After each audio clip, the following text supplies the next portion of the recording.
On va attendre quelques minutes puisque à 15h25, nous avions rendez-vous avec Estelle Lefébure pour son intervention. Alors, je fais un petit... Voilà, on me dit que c'est OK. Estelle est avec nous, alors on va se mettre en relation avec elle. Bonjour Estelle. Bonjour, bonjour à tous. Merci d'être avec nous. Alors, vous n'avez pas pu être avec nous à Cherbourg physiquement parce que vous êtes sur un autre continent, mais c'est vraiment très sympa d'avoir pris le temps de vous connecter ce matin avec nous. Alors Estelle, on ne vous présente plus, hein. Vous êtes mannequin, vous êtes actrice, vous êtes autrice également de livres sur le bien-être et la santé, et vous avez fondé une association qui s'appelle Spéro Mare. D'où vous vient, Estelle, vous, cette sensibilité au monde marin ? Je pense qu'elle vient depuis toute petite, où je vivais un petit peu, enfin toutes mes vacances, je les passais en Guadeloupe. Et en fait, je plongeais tout le temps, avec un masque, un tuba, et je passais mon temps la tête sous l'eau. Et puis après, avec les voyages, grâce au mannequinat, j'ai pu découvrir aussi certains endroits magnifiques et aussi voir la dégradation justement de certains endroits, notamment dans les Caraïbes, avec le réchauffement climatique et puis autres aussi.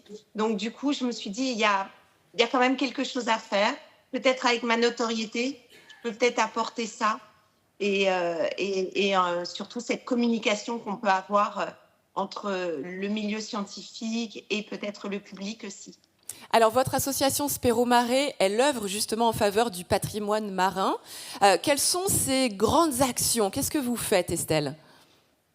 Alors, on a des actions sur le terrain, donc nettoyage de plage, nettoyage en profondeur aussi.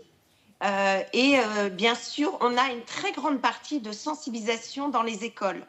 On veut vraiment essayer de montrer cet émerveillement, d'essayer de redonner justement de l'émerveillement aux enfants et de leur faire connaître ce monde magique, parce que je pense qu'à partir du moment où on connaît ce monde, on veut le protéger.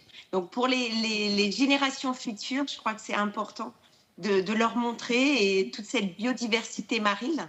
Et puis après, il y a aussi un travail à côté avec donc des scientifiques, comme je disais. On a travaillé avec le CSM, Andromède aussi, sur une replantation de Posidonie. Et voilà, donc en fait, on a plein d'actions concrètes directement aussi sur le terrain. Alors, vous parliez de sensibiliser les jeunes au sein des écoles. Comment concrètement on fait ? On les emmène sur le terrain, on vient les voir dans les salles de classe. Ça se passe comment, ce genre de mission, Estelle ? Alors, en effet, on fait beaucoup de conférences dans les écoles. On se déplace dans les écoles. On a nos petits PowerPoint selon les âges, parce que la dernière fois, on a fait vraiment des toutes petites classes, c'est-à-dire de la grande maternelle. Donc, c'était vraiment la classe primaire. Mais je pense qu'en fait, dès le départ, il faut commencer avec eux. Et ensuite, bien sûr, on a fait aussi des lycées, donc où là, on ne parle pas du tout de la même chose. Mais je crois qu'en fait, les enfants sont très étonnés de voir certaines espèces, de découvrir. Donc, on leur montre des images que l'on a tournées ou des petits films. Et après, il y a des ateliers aussi, pour essayer de se sensibiliser un petit peu avec ce monde marin. On arrive à les attraper facilement, les enfants, sur ce sujet-là, en les surprenant, justement ? Ah oui. Ah oui. Oui, parce que justement, on touche encore cette naïveté, cette découverte, cet émerveillement, c'est vraiment ce mot. Et je trouve qu'on en a beaucoup perdu, même en tant qu'adulte. Il faudrait vraiment retrouver ça, parce que je pense que c'est là où est l'espoir. Il faut pouvoir dire que c'est un monde merveilleux, il faut le protéger, mais pour le protéger, il faut le connaître. Donc, en fait, voilà, c'est ce qu'on essaye vraiment de faire découvrir aux enfants. Vous, personnellement, Estelle, est-ce qu'il y a, quand on parle de préservation du monde marin, une thématique, un sujet qui vous touche particulièrement ?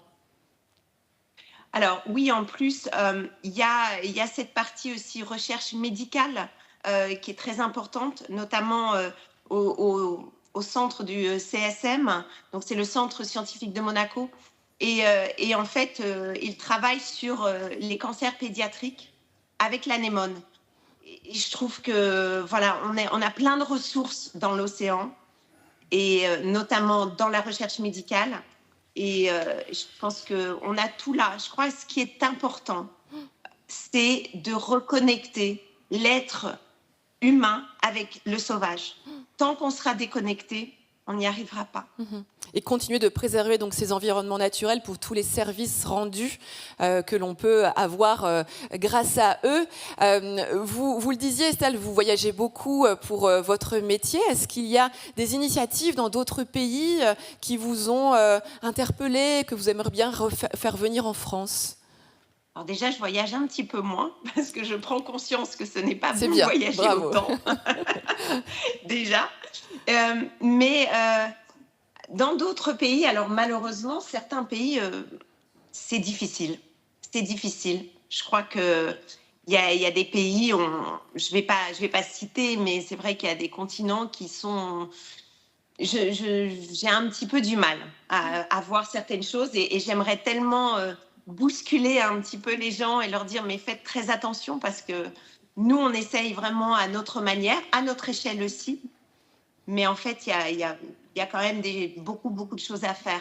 Après il y a des initiatives extraordinaires comme j'ai vu aux Philippines, comme j'ai vu en Indonésie, donc je crois que chacun peut faire quelque chose. Il y a beaucoup d'associations, de fondations et voilà, chaque chose qui est faite, elle n'est pas inutile.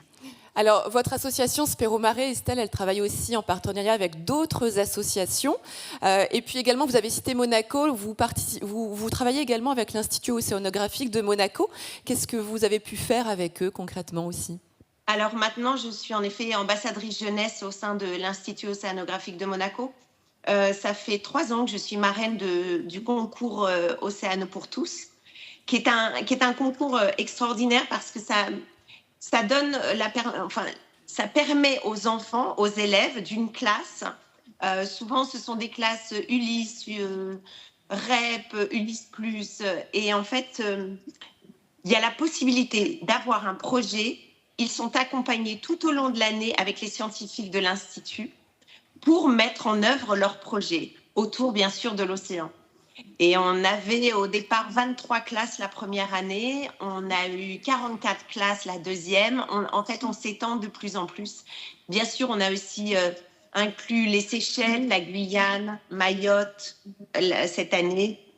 Et c'est fabuleux parce que c'est très touchant quand on doit choisir les prix. Ça, c'est très, très dur parce que chaque enfant s'est vraiment investi. Et on sent que ces enfants ont envie d'agir. C'est vraiment... Voilà, il y a certains qui ne connaissent absolument pas la mer, mais en fait, ils se sentent concernés quand même.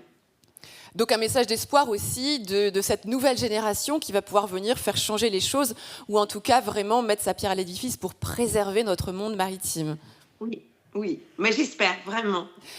Mais après, voilà, il faut encore leur laisser aussi cette naïveté de découverte. C'est très important. Oui, ne pas les plomber qu'avec des choses en plus négatives. Vous, Estelle, comment vous vivez votre amour de la mer au quotidien, ou tout du moins le plus souvent possible ? Alors, je suis énormément entre la capitale et le sud de la France, puisque l'association est dans le sud.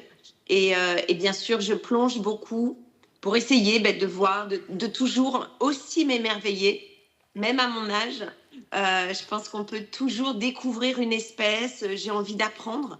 Et je me suis dit, jusqu'à mon dernier jour, je veux apprendre, je veux essayer de découvrir des nouvelles espèces et puis de ramener peut-être des images aussi pour pouvoir après les partager. Je crois que c'est surtout ça, c'est l'amour de la mer, on a envie de le partager.